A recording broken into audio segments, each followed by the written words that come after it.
Guys, so I'm going to show you a couple of things. One thing that you might have noticed is this new folder called How to Complete an Assignment and Submit Through Schoology. Um, I think that most of you have been doing this for your classes, but I'm just going to reiterate how to do this.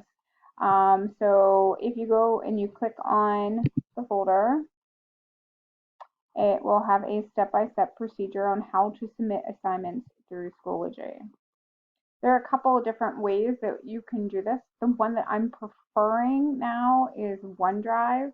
Um, if I have a OneDrive link in there, you will have to submit it through OneDrive.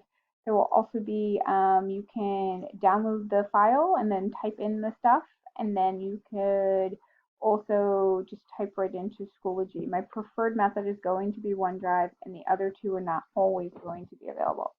So one of the first things that you can do is go on your calendar, and you're going to find where the assignment is. If it is not in here, that's when you are going to go to your grades. Once you have clicked on your grades, you're going to find the assignment. So this one is the optional reading. You're going to click on that. It will bring up a new window. Here's your assignment. It'll give you all the information and what you have to do. Now this one, I did give you the option to download it, and then you're going to have to upload it to complete the assignment. This one, if you were doing OneDrive, make sure that your OneDrive is already connected. If you don't know how to do that, I'm going to show you another video on how to do that, or you can shoot me a message on Schoology. I think it might be a little difficult for me to show how to do that because I'm on the teacher side.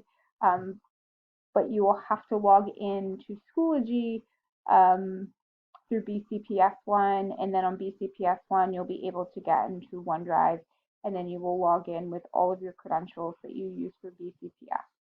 So once that's linked up, you can click on this assignment.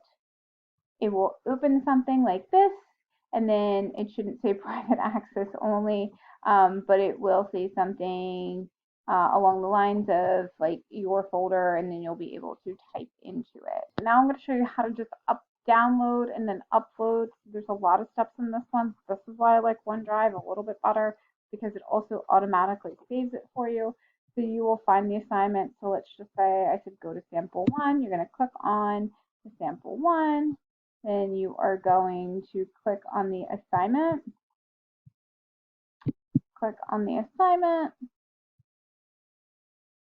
And then you should be able to download all of the file. And then you're going to type everything in here that needs to be typed in.